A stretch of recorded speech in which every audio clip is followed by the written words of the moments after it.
नमस्कार दोस्तों, मैं हूं संतोष पाठक और आप लोग देखना शुरू कर चुके हैं संतोष पाठक ऑफिशियल यूट्यूब प्लेटफॉर्म। राजनीति में कुछ भी अनायास नहीं होता। कई घटनाएं निश्चित तौर पर संयोग मात्र होती है, लेकिन उस संयोग को भी हकीकत में यानी ग्राउंड जीरो पर उतारने के लिए लंबी चौड़ी मेहनत की जाती है। और उस मेहनत से जुड़ी एक बड़ी स्टोरी लेकर आपके सामने आया हूं। चर्चा में आम आदमी पार्टी की टूट है, एक बड़ी टूट है। कैसे भारतीय जनता पार्टी ने आम आदमी पार्टी के 7 राज्यसभा सांसदों को तोड़ लिया। जिस राज्य पंजाब में उनके पास सिर्फ 2 विधायक है, अब वहां से राज्यसभा में 6 सांसद हो गए। अगले साल विधानसभा चुनाव में क्या होगा, भगवंत मान, कब तक आम आदमी पार्टी के मुख्यमंत्री रह पाएंगे, ये तमाम सवाल अब कयासों के घेरे में है। पश्चिम बंगाल में क्या होने वाला है, खेला होगा या नहीं होगा, ये भी निश्चित तौर पर कयासों के घेरे में है। और इस बीच भारतीय जनता पार्टी के वैचारिक प्रतिष्ठान राष्ट्रीय स्वयंसेवक संघ के मुख्यालय पहुंचकर बाबा बागेश्वर, जी हां, धीरेन्द्र शास्त्री कहते हैं, हिंदुओं से अपील करते हैं कि जो तमाम हिंदू हैं वो 4 बच्चे पैदा करें और उनमें से एक को संघ का स्वयंसेवक बनाए। अब संघ का स्वयंसेवक बना के क्या करेंगे? कल भारतीय जनता पार्टी के एक प्रवक्ता एक राष्ट्रीय टीवी चैनल पर कह रहे थे कि पिछले कुछ वर्षों के दौरान 80,000 लोगों ने भारतीय जनता पार्टी को ज्वाइन किया है, जिसमें कई पूर्व सीएम है, जिसमें कई पूर्व कैबिनेट मिनिस्टर है, जिसमें कई पूर्व वर्तमान सांसद है। ये तमाम बातें कह रहे थे। तो जब इतने बड़े पैमाने पर भारतीय जनता पार्टी का कांग्रेसीकरण होगा या आम आदमी पार्टीकरण होगा, तो फिर आरएसएस के स्वयंसेवक बनकर भी क्या करेंगे? आना तो राजनीति में ही है। नरेंद्र मोदी प्रचारक बनकर गए थे, आ तो राजनीति में ही गए और ऐसे आए कि 2001 के बाद से कुर्सी छोड़ने को तैयार नहीं है। लेकिन अब राष्ट्रीय स्वयंसेवक संघ ऐसा लग रहा है कि नरेंद्र मोदी को प्रधानमंत्री बने रहने देने के लिए तैयार नहीं है। यानी नरेंद्र मोदी को लगातार बार बार एक एक करके संदेशा दिया जा रहा है कि अब बहुत हो गया, गद्दी छोड़ने का समय आ गया है, कुर्सी छोड़ने का समय आ गया है। और ये संदेशा बार बार अलग अलग माध्यमों से पहुंचाया जा रहा है। लेकिन अब मोहन भागवत यानी राष्ट्रीय स्वयंसेवक संघ के मुखिया, सरसंचालक मोहन भागवत खुद मैदान में उतर गए हैं और उन्होंने भी नरेंद्र मोदी को संदेशा भिजवा दिया है, संदेशा पहुंचा दिया है। तो आम आदमी पार्टी में मची बड़ी टूट और भारतीय जनता पार्टी चुनावी राजनीति, चुनावों वाले राज्यों में किस तरह से बड़े पैमाने पर तैयारी कर रही है। और बागेश्वर धाम धीरेन्द्र शास्त्री महाराज नाम है इसलिए ले रहा हूं, नेताओं के दरवाजे दरवाजे घूमने वाले धीरेन्द्र शास्त्री महाराज हिंदुओं को 4 बच्चा पैदा करने की सलाह दे रहे हैं। सवाल जब सक्रिय पत्रकारिता करता था 19-20 साल लगातार, मैं विश्व हिंदू परिषद और राष्ट्रीय स्वयंसेवक संघ के ऐसे सलाह देने वाले नेताओं से पूछा करता था, कभी आपने सोचा है हिंदुओं की मदद करने का?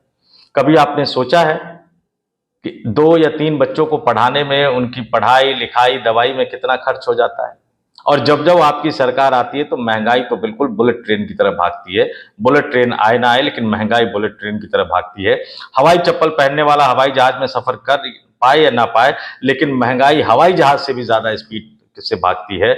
लेकिन खैर, आज वो मसला नहीं है। आज ये मसला है कि अब मोहन भागवत ने क्या संदेशा दे दिया है नरेंद्र मोदी को विदाई से जुड़ा हुआ। इस बड़ी स्टोरी की शुरुआत करने से पहले इतना तो आपसे कहूंगा, वीडियो पसंद आए तो लाइक कर दीजिएगा, चैनल पसंद आए तो सब्सक्राइब कर लीजिएगा और अगर मेंबर के तौर पर ज्वाइन कर सके तो संतोष पाठक ऑफिशियल यूट्यूब प्लेटफॉर्म को स्पेशल व्यूअर के तौर पर, मेंबर के तौर पर भी ज्वाइन कर लीजिएगा। महीने का सिर्फ और सिर्फ 89 रुपए का खर्च आता है दोस्तों।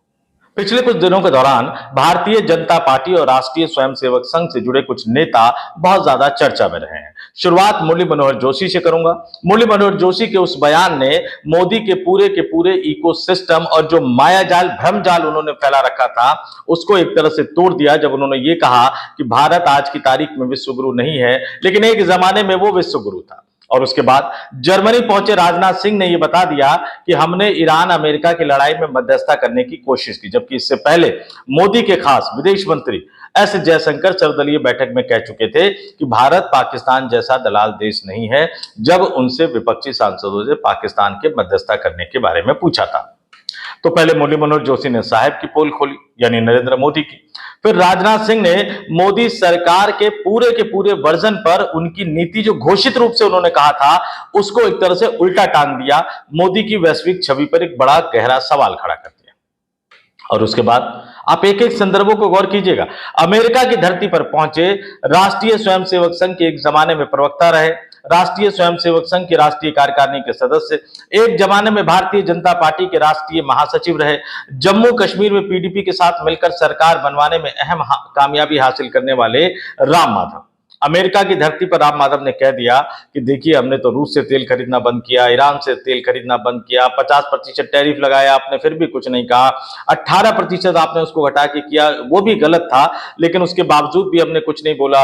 विपक्षी दल आलोचना करते रहे हमारी, लेकिन हम जो जो आप कहते रहे मानते रहे, अब हम और क्या कर दे। यानी ऐसा लग रहा था जैसे भारत की सरकार का एक नुमाइंदा अमेरिका के सामने जाकर गिड़गिड़ा रहा है कि मालिक जो कुछ भी आपने कहा वो सब कुछ हमने दे दिया, वो सब कुछ हमने कर दिया, अब ऐसा और क्या करें जिससे आप खुश हो जाए। विवाद बढ़ा, डांट फटकार लगी, यहां से कुछ कहा गया होगा, कहीं से कहीं फोन गया, फिर कहीं से कहीं फोन गया, दर्शक मेरे कहे को समझ रहे हैं, कहीं से कहीं फोन गया, फिर कहीं से कहीं फोन गया और राम माधव का माफीनामा आ गया। और उसके बाद उन्होंने समझ लिया कि ये किस्सा खत्म हो गया। ये किस्सा खत्म नहीं हुआ।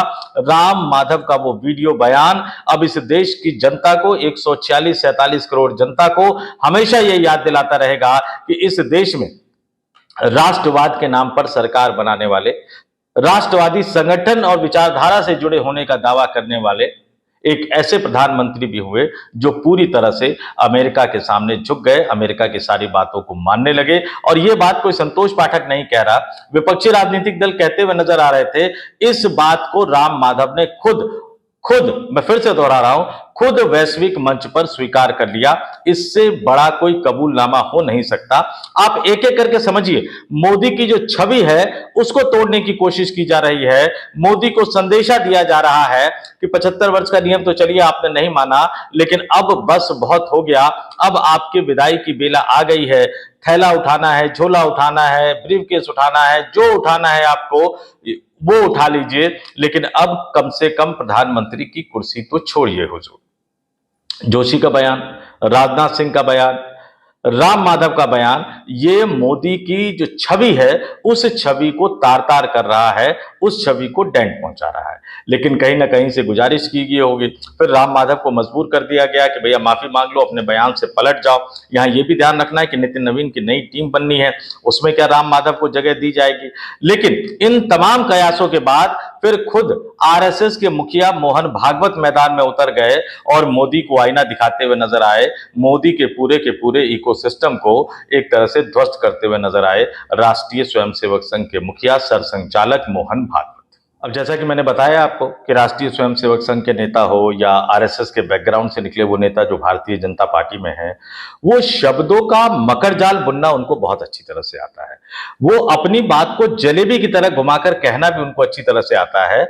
आपको जलेबी का वो सिरा पकड़कर उस तक पहुंचना होता है। नरेंद्र मोदी तो आरएसएस से जुड़े रहे हैं, प्रचारक रहे हैं, तो वो उस सिरे को पकड़ लेते हैं। लेकिन जब इधर आरएसएस दबाव डालता है तो वो उधर से वो जवाब भी देना उसी जलेबी वाले स्टाइल में जवाब देना शुरू करते हैं। तो मोदी का जवाब भी बताऊंगा, लेकिन आपके स्क्रीन पर पहले देख लीजिए आज तक की खबर, कैसे मोहन भागवत नरेंद्र मोदी का फूला हुआ गुब्बारा फोड़ते हुए नजर आ रहे हैं। आज तक बता रहा है कि मोहन भागवत ने कहा है दुविधा छोड़िए, भारत विश्व गुरु बनेगा। नागपुर में मोहन भागवत का बड़ा बयान। नीचे दैनिक भास्कर की खबर भी आपको दिखा रहा हूं। भागवत बोले भारत विश्व गुरु जरूर बनेगा, कोई संदेह नहीं। राम मंदिर बनने को लेकर भी उन्होंने कहा। न्यूज 18 हिंदी की खबर, भारत का विश्व गुरु बनना एकदम तय, मोहन भागवत ने नागरिकों से पश्चिमी सोच को छोड़ने को कहा। जागरण, लोगों को शक था कि राम मंदिर बनेगा या नहीं बनेगा, लेकिन यह बन गया। अमर उजाला की खबर, संशय छोड़े विश्व गुरु बनेगा भारत, ये तमाम चीजें वो कहते हुए नजर आए। नवभारत टाइम्स की खबर, नागपुर में बोले संघ प्रमुख मोहन भागवत, भारत का विश्व गुरु बनना। आगे वो पूरा विस्तार से उन्होंने खबर बता रखी है। और ये तमाम चीजें मोहन भागवत साहब क्या कह रहे हैं कि भैया इसमें कोई संदेह नहीं है कि भारत विश्व गुरु जरूर बनेगा। और दूसरी तरफ नरेंद्र मोदी का इकोसिस्टम क्या कहता है कि भाई साहब भारत तो एक वैश्विक महाशक्ति बन गया है। हर साल पता नहीं कहां से कौन कौन से सर्वे उठाकर ले आया जाता है और हमें बताया जाता है कि नरेंद्र मोदी दुनिया के सबसे लोकप्रिय नेता हैं। वो इस नंबर पे है, इस नंबर पे है, इस नंबर पे है। यहां तक कहने वाले कहते हैं कि भैया नरेंद्र मोदी के बिना दुनिया के किसी भी देश में कोई पत्ता तक नहीं हिलता। कोई काम नहीं होता। यानी नरेंद्र मोदी का इकबाल इतना है, हमें वो तमगे गिनाए जाते हैं कि दुनिया के कितने देशों ने उन्हें अपने सर्वोच्च नागरिक सम्मान से नवाजा है। हालांकि इजराइल वाले मामले में तो सच आ गया कि ताजा ताजा इन्हीं के लिए वो सम्मान बनाया गया था और उसकी कीमत इजराइल ने भारत से क्या वसूली, अब तो कम से कम ये सच्चाई पूरी की पूरी दुनिया के सामने है। तो एक तरफ मोदी का ये दावा, एक तरफ नरेंद्र मोदी का वैश्विक छवि होने का दावा, एक तरफ नरेंद्र मोदी का वैश्विक नेता होने का दावा और दूसरी तरफ आरएसएस से जुड़े, चाहे वो जोशी हो, ये कहना कि हम विश्वगुरु नहीं है पहले थे, चाहे वो राजनाथ सिंह हो, ये कहना कि हमने मध्यस्थता की कोशिश की लेकिन कामयाब नहीं हो पाया, चाहे राम माधव हो जिनका ये कहना कि भारत सरकार ने अमेरिका की तो सारी बातें मान ली, अब क्या माने जिससे अमेरिका खुश हो जाए, और राम माधव के गुरु राष्ट्रीय स्वयंसेवक संघ के मुखिया सरसंघचालक मोहन भागवत का खुद मैदान में उतरकर यह कहना कि भारत निश्चित रूप से विश्वगुरु बनेगा, यानी आज की तारीख में, यानी 2014 से 2026 तक महामानव नरेंद्र मोदी के, अवतारी नरेंद्र मोदी के प्रधानमंत्री होने के बावजूद भारत विश्वगुरु नहीं बना है, ऐसा आरएसएस के मुखिया सरसंघचालक मोहन भागवत कह रहे हैं। आपको बता देता हूं, पूरी खबर भी भास्कर ने लिखी है, बाकी तो तमाम संस्थानों ने लिखी है जिनका हेडलाइन का मैंने आपको जिक्र किया, लेकिन मोटे तौर पर आपको बता देता हूं। राष्ट्रीय स्वयंसेवक संघ के प्रमुख मोहन भागवत ने कहा कि भारत निश्चित रूप से विश्वगुरु बनेगा और इस पर किसी को संदेह नहीं होना चाहिए। उन्होंने कहा कि एक समय था जब लोग अयोध्या में भव्य श्री राम मंदिर के निर्माण को लेकर संशय में रहते थे, इसे असंभव मानते थे, लेकिन आज वह मंदिर सबके सामने साक्षात खड़ा है। ठीक उसी प्रकार भारत का विश्वगुरु के रूप में पुनरुत्थान भी पूरी तरह निश्चित है और इस यात्रा को रोका नहीं जा सकता। भागवत ने यह बात नागपुर में नेशनल कैंसर इंस्टीट्यूट परिसर में बनने वाले भारत दुर्गा शक्ति स्थल मंदिर के भूमि पूजन कार्यक्रम में कही, और जब मोहन भागवत ये तमाम बातें कह रहे थे, उस मौके पर उनके लाडले महाराष्ट्र के मुख्यमंत्री देवेंद्र फडणवीस भी मौजूद थे। नागपुर से ही आने वाले उनके एक और लाडले जो कि केंद्र की मोदी सरकार में मंत्री हैं, नितिन गडकरी भी मौजूद थे। स्वामी अवधेशानंद गिरी महाराज, स्वामी मित्रानंद जी महाराज, साध्वी ऋतवरा और धीरेन्द्र शास्त्री सहित कई अन्य धार्मिक नेता भी मौजूद थे। और यहां पर मोहन भागवत की कही गई एक एक बात सीधे सीधे नरेंद्र मोदी की छवि पर चोट करते हुए नजर आई, हमला बोलती हुई नजर आई। क्या इसे आप सिर्फ संयोग कहकर खारिज कर सकते हैं? मुरली मनोहर जोशी का पिछले साल 70 पेजों की स्लाइड रिपोर्ट सौंपने के बाद, 4 धाम प्रोजेक्ट पर सवाल उठाने के बाद कई महीनों तक बिल्कुल चुप हो जाना, कहा गया कि उनको मना कर दिया गया बोलने से, अचानक उनका बाहर आकर बोलना और उनके बोलने के साथ ही बयानों की श्रृंखला की शुरुआत हो जाना।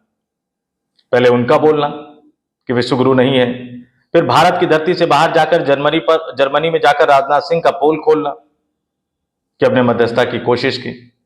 ये मोदी के स्टैंड से बिल्कुल अलग है। उसके बाद राम माधव, जिनकी अंग्रेजी और हिंदी दोनों भाषा पर समान पकड़ है, पढ़े लिखे विद्वान माने जाते हैं और जो हर शब्द को, हर लाइन को बिल्कुल तोल मोल के बोलते हैं, अमेरिका की धरती पर जाकर इतनी बड़ी बात बोल जाना, यह सिर्फ संयोग तो नहीं हो सकता। और इस बीच जिस तरह से नितिन नवीन ने योगी आदित्यनाथ के दिल्ली आने की दावेदारी को खारिज करते हुए कह दिया कि यूपी में मुख्यमंत्री पद के उम्मीदवार है, यानी इनडायरेक्टली ये कह दिया गया कि भागवत साहब ने भले ही आपको कहा हो प्रधानमंत्री बनाएंगे, लेकिन आप 2027 में उत्तर प्रदेश को जिताइए, उत्तर प्रदेश के मुख्यमंत्री बने रहिए, हमें कोई दिक्कत नहीं। कई तरह के संदेश, कई तरह के मैसेज देने की कोशिश इनडायरेक्टली दोनों तरफ से ये जारी है। और इस बीच खुद मोहन भागवत का सामने उतरकर ये कहना कि भारत विश्वगुरु बनेगा, ये समझ लीजिए कि अपने आप में एक बड़ा बयान है, एक बड़ा संदेशा है पूरी की पूरी गुजराती लॉबी को, देश के प्रधानमंत्री नरेंद्र मोदी को, गृह मंत्री अमित शाह को, कि आप जल्द से जल्द बदलाव के बारे में विचार कीजिए। और यह बदलाव सिर्फ भारतीय जनता पार्टी के संगठन में बदलाव तक सीमित नहीं रहना चाहिए, कई राज्यों के मुख्यमंत्रियों के चेहरे में बदलाव तक सीमित नहीं रहना चाहिए, मोदी मंत्रिमंडल में बदलाव तक सीमित नहीं रहना चाहिए या फेर बदल तक सीमित नहीं रहना चाहिए, बल्कि इस बदलाव में देश के शीर्ष नेतृत्व, यानी पार्टी का नेतृत्व आपने बदल दिया है, अब आपको सरकार का नेतृत्व बदलने पर भी विचार करना चाहिए। मोदी इसको समझ रहे हैं, अमित शाह इस संदेशों को समझ रहे हैं, लेकिन मानने को तैयार नहीं है। और ऐसे में आने वाले दिनों में फिर से वार पलटवार का खेल शुरू होने वाला है। इंतजार करते हैं कि अब मोदी के कैंप की तरफ से, गुजराती लॉबी की तरफ से, नरेंद्र मोदी और अमित शाह के खेमे की तरफ से आरएसएस मुखिया मोहन भागवत को कौन सा संदेशा दिया जाता है, या सोशल मीडिया पर मोहन भागवत के खिलाफ कौन सा कैंपेन चलाया जाता है। ये बीजेपी और आरएसएस की जो अंदरूनी लड़ाई है वो बहुत दिलचस्प मोड़ पर पहुंचती हुई नजर आ रही है। आपका इस लड़ाई को लेकर क्या मानना है, कमेंट करके हमें जरूर बताइएगा। वीडियो पसंद आया तो लाइक कर दीजिएगा, चैनल पसंद आया तो शेयर कर दीजिएगा, 2-4 लोगों तो फॉरवर्ड कर दीजिएगा। और जैसा कि पहले अपील की, कमेंट करके हमें जरूर बताइएगा इस स्टोरी के बारे में आपका क्या मानना है और नरेंद्र मोदी कब तक प्रधानमंत्री बने रह पाएंगे, और मोदी हटे तो कौन बनेगा देश का अगला प्रधानमंत्री। और इसके साथ एक अपील, एक आग्रह और करना चाहूंगा अपने नए पुराने दोनों दर्शकों के साथ कि अगर आप सिर्फ महीने का 89 रुपए खर्च करने को तैयार है रोजाना के आधार पर 3 रुपए से भी कम, तो आगे बढ़िए, संतोष पाठक ऑफिशियल यूट्यूब चैनल को मेंबर के तौर पर, स्पेशल व्यूवर के तौर पर ज्वाइन जरूर कीजिए। इस वीडियो में इतना ही। मुझे यानी संतोष पाठक को दीजिए इजाजत। आप तमाम लोग देखते रहिए संतोष पाठक ऑफिशियल यूट्यूब प्लेटफॉर्म। बहुत बहुत धन्यवाद, आभार, नमस्कार।